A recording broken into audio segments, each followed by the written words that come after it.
आज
हम लोग ड्राइंग में पढ़ेंगे आइसोमेट्रिक टू ऑर्थोग्राफिक प्रोजेक्शन।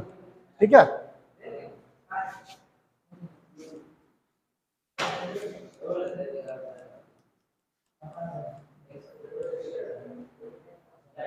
इसमें आइसोमेट्रिक बोलते हैं। देखो, इसमें आइसोमेट्रिक बोलते हैं जो हम लोग 3D में बनाते हैं ना, उसको बोलते हैं आइसोमेट्रिक प्रोजेक्शन।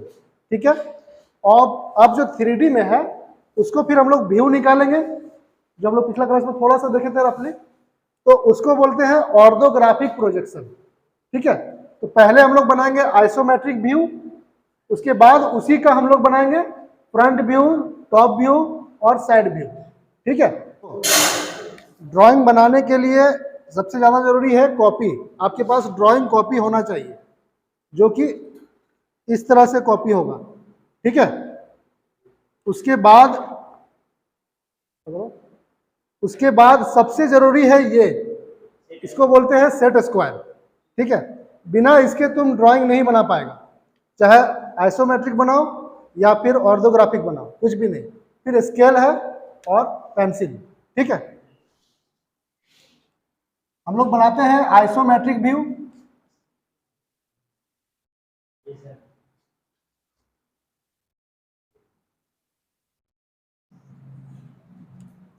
देखो, सबसे पहले हम लोग एक लाइन लेंगे, एक्सिस लाइन। ठीक है, उसके बाद इसका बीच से 30 डिग्री का लाइन लेंगे इधर और 30 डिग्री का लाइन लेंगे इधर। ठीक है, पहला क्लास है तो हम लोग इजी ड्राइंग ट्राई करते हैं, जो सबसे बन जाए।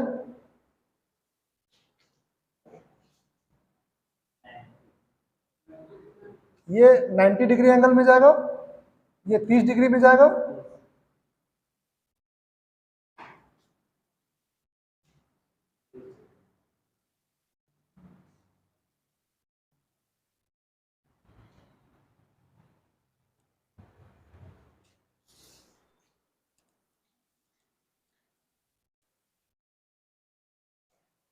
देखो, ऐसा नहीं है कि अगर हम सिर्फ स्केल लिए कॉपी में और ऐसे करके बना देंगे तो मेरा ड्राइंग गलत हो जाएगा।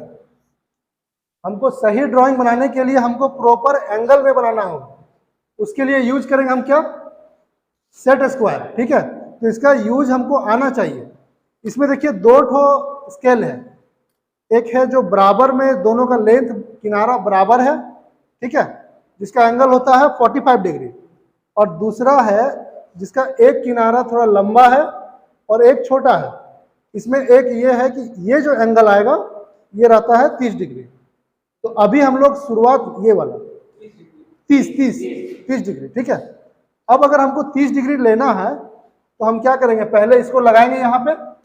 ठीक है, उसके बाद हम इसका लंबा वाला सिरा इसमें मिलाएंगे कॉपी में। ठीक है, तो ये जो एंगल मेरा निकलेगा ना, ये जो एंगल निकलेगा ये 30 डिग्री का रहेगा। ठीक है, उसी तरह उधर वाला लाइन लेना है तो हम क्या करेंगे, दूसरा लंबा किनारा मिला देंगे। ये जो एंगल बन रहा है ये भी 30 डिग्री बनेगा। तो इनिशियल में, स्टार्टिंग में हमको दो ही तरह का लाइन लेना है, या तो 90 डिग्री या तो 30 डिग्री। समझ में आ रहा? अभी आगे हम नहीं बता रहे हैं क्योंकि ज्यादा बताएंगे स्टार्टिंग में तो आप कंफ्यूज होंगे। हमको कॉपी में दो ही एंगल का लाइन लेना है, या तो 90 डिग्री या तो 30 डिग्री। ठीक है, अब देखते हैं जो लाइन थोड़ा सा झुका हुआ होगा वो दिमाग में मान लो कि वो 30 डिग्री का ही है। ठीक है, और जो एकदम पूरा वर्टिकल है, जो खड़ा है एकदम, वो कितना डिग्री का है? 90 डिग्री का। ठीक है, तो हम आप लोग से कुछ पूछ रहे हैं ये कितना डिग्री एंगल होगा? 30 होगा। ये भी 30 और ये अब देखो 30 डिग्री या तो लेफ्ट साइड होगा या फिर राइट साइड। अगर लाइन जो इंक्लाइंड है, झुका हुआ है, वो हम जान रहे हैं कि 30 डिग्री है, या तो लेफ्ट साइड होगा या तो राइट साइड। और जो एकदम खड़ा है, वर्टिकल है, वो 90 डिग्री। तो अब हमको बताओ ये जो लाइन है वो कितना डिग्री का होगा? 30 डिग्री का होगा। ये जो लाइन होगा ये कितना डिग्री का होगा? ठीक है, समझ में आ रहा है ना? ये लाइन कितना डिग्री में होगा? 30 डिग्री में। राइट में कि लेफ्ट में? राइट में, है ना? ये लाइन कितना डिग्री का होगा? लेफ्ट में। ये लाइन ये भी 30 डिग्री। अब देखो अगर हम मेरे हाथ में स्केल है तो हम क्या करेंगे? पहले एक सीधा लाइन लेंगे। ठीक है, अब ये लाइन लेंगे हम, कितना मिलेंगे? 30 डिग्री के लिए क्या बोले थे कि लंबा वाला किनारा मिलाएंगे। ये वाला मिलाए, लेकिन ये लेफ्ट साइड के लिए हो रहा है, तो हम फिर दूसरा लंबा वाला किनारा मिलाएंगे। अब देखो बैठ रहा है, फिर यहां से हम 30 डिग्री लाइन ले लिए। अब राइट के लिए लेंगे, फिर ये लंबा वाला किनारा मिलाएंगे। ठीक है, मतलब सेट स्क्वायर में 30 डिग्री एंगल लेने के लिए आपको इस स्केल में ये जो किनारा है इसमें लंबा वाला किनारा ही मिलाना होगा। अगर आप मिलाएं, जैसे आप हमको ये लाइन लेना है, हम मिलाएं, ठीक है, देख रहे हैं कि ये तो उल्टा साइड में हो गया, तो हम क्या करेंगे? फिर दूसरा लंबा वाला ट्राई करेंगे। अब देखो आ गया ना, समझ में रहना। अब हमको 90 लेना है, तो 90 के लिए क्या करना होगा? सिंपल है, 90 के लिए हम छोटा वाला किनारा मिलाएं, है ना? इसका यूज समझ में आ गया। अब अगर हम यहाँ से 90 लेंगे तो क्या करेंगे? छोटा वाला किनारा मिला रहे, देखो 90 डिग्री हो रहा, तो हम यहाँ से 90 ले लिए।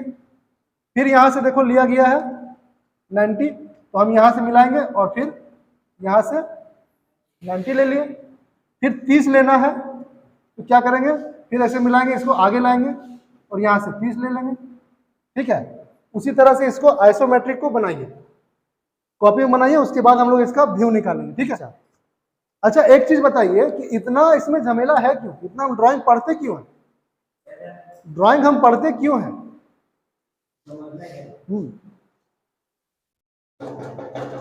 सपोज कीजिए ये डस्टर, ठीक है, ये कहीं ना कहीं तो बना होगा इसका वर्कशॉप में, है ना? तो क्या इसको बनाने वाला ही इसका खरीदार होगा? कस्टमर तो कोई और होगा, है ना? जैसे मेरा इंस्टीट्यूट चल रहा है, कॉलेज चल रहा है, हमको डस्टर चाहिए। अगर हमको ये जो बनाने वाला है उसको हम अगर बोलेंगे कि हमको डस्टर चाहिए, तो क्या इसका कुछ डायमेंशन, साइज वगैरह बताना होगा ना? तो हम हो गए कस्टमर, ठीक है, और जो बना रहा कंपनी, तो उसको हम एक डायग्राम या ड्राइंग देंगे। ठीक है, और वो ड्राइंग किस तरह से होगा? इसी तरह का हम ड्राइंग देंगे उसको, ठीक ना? अब ये ड्राइंग देंगे तो इसका जो कितना बड़ा होना चाहिए इसका हम डायमेंशन देंगे।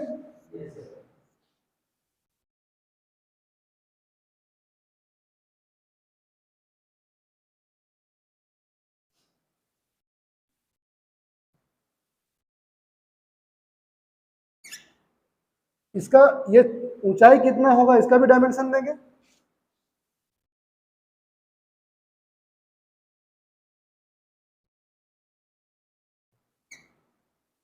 ये कितना एंगल में है ये कटेगा, इसका भी देंगे हम।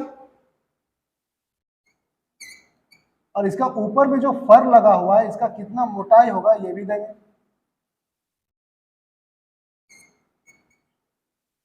अब बताओ इस तरह से अगर हम उसको एक पेपर में बना के देंगे और बोलेंगे कि हमको 100 पीस का डस्टर चाहिए, अब उसको कुछ पूछने का जरूरत है क्या? हाँ, कितना बड़ा होगा, कितना चौड़ा होगा, क्या होगा, कुछ पूछने का जरूरत है? नहीं, अब अगर यही चीज हम उसको ड्राइंग नहीं देंगे, सिर्फ फोन करेंगे और बोलेंगे कि हमको 100 पीस का डस्टर चाहिए, तो कितना क्रिटिकल होगा वो, हमको समझ पाएगा कैसा होना चाहिए। तो ड्राइंग एक तरह से है लैंग्वेज, पिछला क्लास में से हम बताए थे बढ़िया से, ठीक है। हाँ ठीक, ड्राइंग लैंग्वेज है, ये सब्जेक्ट एक लैंग्वेज है, इंजीनियरिंग भाषा में ड्राइंग लैंग्वेज है, जिसमें जो कंज्यूमर होता है, कस्टमर, ठीक है, वो अपना प्रोडक्ट बनाने के लिए कंपनी को उसका सारा चीज जो होता है वो ड्राइंग के जरिए से ही बताता है कि हमको कितना साइज का चाहिए। अब जो कंपनी के पास आया, एचआर के पास आया, वो अपना जीएम को, प्रोडक्शन का जीएम को भी जो समझाएगा वो ड्राइंग के जरिए ही समझाएगा। अब जो जीएम है वो अपना सुपरवाइजर को समझाएगा, वो ड्राइंग के जरिए ही समझाएगा, ठीक है। अब जो आप जो गए किसी कंपनी में सीएनसी में बैठे हुए, तो आपको जो भी प्रोडक्ट बनाने का ऑर्डर जो आएगा ना, वो सिर्फ एक ड्राइंग रहेगा, आपको कुछ बताया नहीं जाएगा कि कितना साइज का प्रोडक्ट बनाना है, कितना मोटा बनाना है, सिर्फ एक ड्राइंग रहेगा, और वही ड्राइंग को देख के ही आपको सारा सेटिंग करके और वही डायमेंशन में बनाना, ठीक है। तो ड्राइंग सीखना जरूरी है। देखो सबसे पहले हम क्या करेंगे, एक लाइन लेंगे, ठीक है, ले लिए। अब हम ड्राइंग को आसानी से यूज, मतलब सेट स्क्वायर को आसानी से यूज करने के लिए एक और लाइन लेंगे। ये जो ड्राइंग है इसको बनाने का तरीका बता रहे, ठीक है। अब दोनों लाइन पैरेलल हो गया, ठीक है। अब यहाँ से नापे यहाँ से नापे कोई फर्क नहीं पड़ता। अब हम इसको यहाँ पे बैठा देंगे। स्केल पूरा दिख रहा है? इस स्केल को 45 डिग्री वाला को हमेशा यहीं पे रखना, ऐसे बैठा के। अब सारा काम होगा इससे, ठीक है। अब हम क्या करेंगे, हमको बोला जा रहा है 30 डिग्री इधर लाइन लो, तो हम पहले उसको लेते हैं, बीच से लेना है तो इसको इधर घिसका के, अब इस उंगली से हम इसको थोड़ा सा दबा देंगे, थोड़ा सा, ठीक है। मेरा ये लाइन 30 डिग्री हो गया। अब 30 डिग्री हमको लेफ्ट साइड में भी लेना है, तो दूसरा किनारा बैठाए हम सेट स्क्वायर का।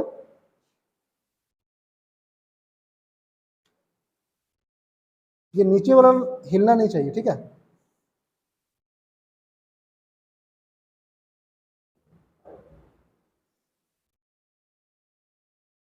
हो गया। इसको कितना यहाँ यहाँ से इसको इक्वल नहीं ले सकते थे? हमको तो यहाँ पॉइंट, सुनो सुनो, हमको तो यहाँ पॉइंट से ही नहीं लेना है दोनों 30 डिग्री। तो अगर हम यहाँ से लेंगे तो कुछ, हाँ ठीक है, नीचे वाला है वो इसको बैठाने के लिए है ना। हाँ ये सिर्फ हम इसको बैठाने के लिए, इसका कोई मतलब नहीं। इसको हम यहाँ भी बैठा सकते हैं, पर इसका देखो कोना टूटा हुआ है ना, तो यहाँ नहीं बैठा सकते। बहुत बार होता है कि कोना ऐसे राउंड हो जाता है, तो उसके लिए हम लोग क्या करते हैं कि नीचे लाइन ले लेते हैं, ठीक है। अब इसका जो लेंथ है, कितना mm दिया हुआ है ड्राइंग में, 20 है, तो हम 20 उसको माप लेंगे। एक पॉइंट दे दिए 20 में, ठीक है। इधर वाला कितना दिया हुआ, 70, तो 70 ले ले, 7 सेंटीमीटर यानी कि 70। अब देखो इस पॉइंट से ड्राइंग में कौन सा लाइन उठा हुआ, कौन से एंगल का, 30 डिग्री का या बताओ, 90 डिग्री का उठा हुआ है ना। तो हम क्या करेंगे, छोटा वाला किनारा बैठाएंगे और यहाँ से 90 डिग्री का लाइन एक उठा लेंगे, ठीक है। उठा लिए। इस पॉइंट से कौन सा डिग्री का उठा हुआ है ना, तो हम फिर वहां से भी 90 उठा लेते हैं, बार बार क्यों मापे।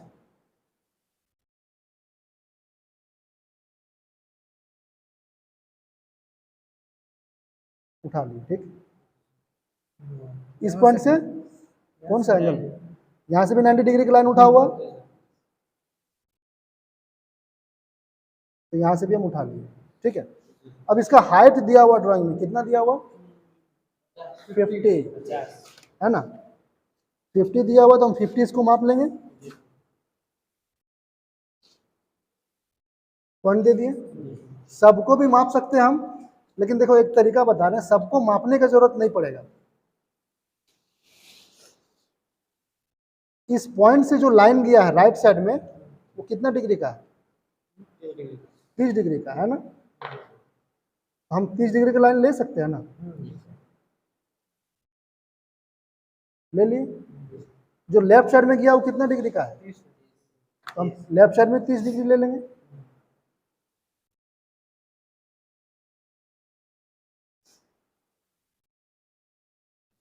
ठीक है, अब इस पॉइंट पे, इस पॉइंट से देखो कौन सा लेफ्ट साइड राइट लाइन गया कि राइट साइड गया, इस पॉइंट से राइट साइड, उस पॉइंट पे हमको छू के दिखाओ ना, लेफ्ट साइड। तो लेफ्ट साइड में हम एक लाइन ले सकते हैं 30 डिग्री का। कितना लंबा लेना ये हमको मालूम है, लेकिन अभी नापेंगे नहीं। ठीक है, हम ले लिए। अब इस तरह से हम फिर ड्राइंग में इस पॉइंट पे पहुंचे।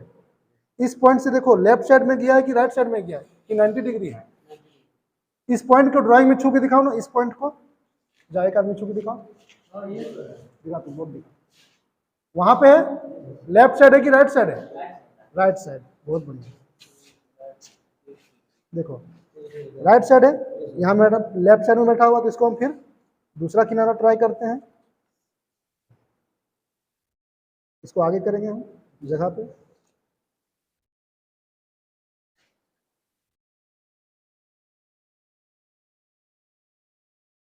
अब देखो ये ड्राइंग मेरा बन गया कि नहीं। हम डायमेंशन मापे कहाँ पे, सिर्फ एक जगह में 50 mm और ये 20 mm और ये 70, बाकी ये सब हमको कहीं मापने की जरूरत नहीं पड़ा। तो ये जो सेट स्क्वायर से अगर हम सही तरीके से बनाएंगे तो मेरा ड्राइंग बनाने का जो है ना वो तरीका और भी आसान हो जाता है। अब इसके बाद हम क्या करेंगे, इरेजर लेंगे और जो भी मेरा ओवर, थोड़ा सा कटर इसको छीलो, जो भी मेरा ओवर लाइन गया हुआ उसको हम मिटा देंगे। ठीक है,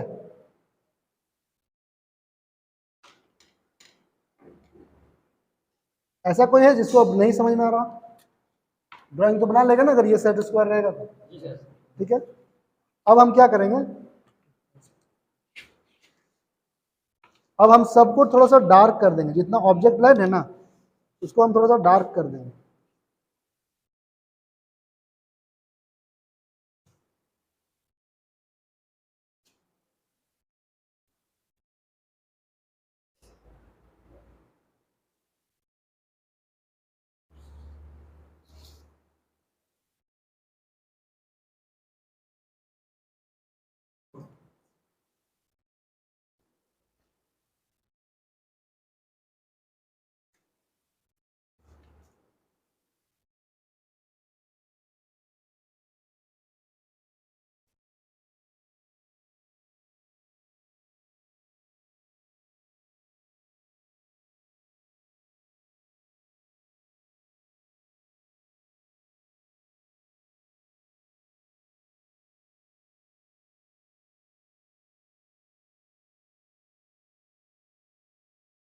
सबको डार्क कर दिए। अब थोड़ा हम क्रॉस चेक करते हैं कि जो हम 30 डिग्री बोल रहे थे वो 30 डिग्री मेरा सच में है कि नहीं। देखो 30 डिग्री में है ना, इधर भी देखो 10 20 30, कितना हो रहा है 10 20 30, 30 डिग्री में है, सारा लाइन मेरा उसी में होगा। ठीक है, देखो 30 डिग्री में है ना, इधर भी 30 डिग्री में। इसके बाद आता है डायमेंशन जो दिए हम 50 20 जो लिखे हैं उसको किस तरह से देना। हम क्या करेंगे, इसी के जैसे इसी के सीधे में एक लाइन लेंगे। ठीक है, हल्का लाइन लेना है, इसको बोलते हैं प्रोजेक्शन लाइन। ठीक है, ये हल्का लाइन रहेगा, ये 2H पेंसिल से दिलाएगा। ठीक, अब देखो ऐसा नहीं कि हम यहाँ ऐसे ले लें, हमको इसके सीधा में देना है। ठीक है ना, इसी तरह हमको यहाँ से वर्टिकल में देना है, क्योंकि आधा नंबर रहता है ड्राइंग बनाने में और आधा नंबर रहता है प्रोजेक्शन जो दे रहे हैं उसमें। अब यहाँ से हम क्या करेंगे, एरो के लिए लाइन खींचेंगे। ये जो डिस्टेंस रहेगा ना हमारा ऑब्जेक्ट के और एरो के बीच में, ये जो डिस्टेंस रहेगा ये लगभग 8 mm का डिस्टेंस रहेगा। हाँ, ये सब तरीका है। ठीक है, और ऐसा नहीं कि हम यहाँ से फिर ले लें, इसके लिए हमको पॉइंट टू पॉइंट मिला के लेना होगा एरो के लिए। ठीक, अगर हम इसका डायमेंशन ले रहे हैं तो इस लाइन के पैरेलल में मेरा ये एरो लाइन बनेगा, ठीक है। अब जैसे ये वर्टिकल वाला ले रहे हैं तो मेरा भी पूरा वर्टिकल होना चाहिए। अब जो एरो बनाएंगे ना, एरो का भी एक तरीका होता है। जैसे यहाँ पे देखो, एरो तुम्हारा बनेगा हमेशा 1:3 का, यानी कि अगर एरो का मोटाई 1 mm है तो इसका लंबाई उसका 3 गुना होना चाहिए, ठीक है। और ये पूरा डार्क करना होगा, ये एरो का तरीका है और तुमको इसी तरीके पे ही एरो बनाना है। तो हम लोग बनाते हैं वैसे ही, मतलब मोटाई अगर जितना है उसका 3 गुना लंबा होना चाहिए। ऐसा नहीं कि पूरा ऐसे और ऐसे बाधा बना दें, ठीक है, नहीं तो नंबर कटेगा। 1/3, ठीक है। सबका एरो बनाएंगे वैसे ही। देखो उतना नाप के नहीं बनाना है, लेकिन एक रफली वही डायमेंशन में बनाना है, ठीक है।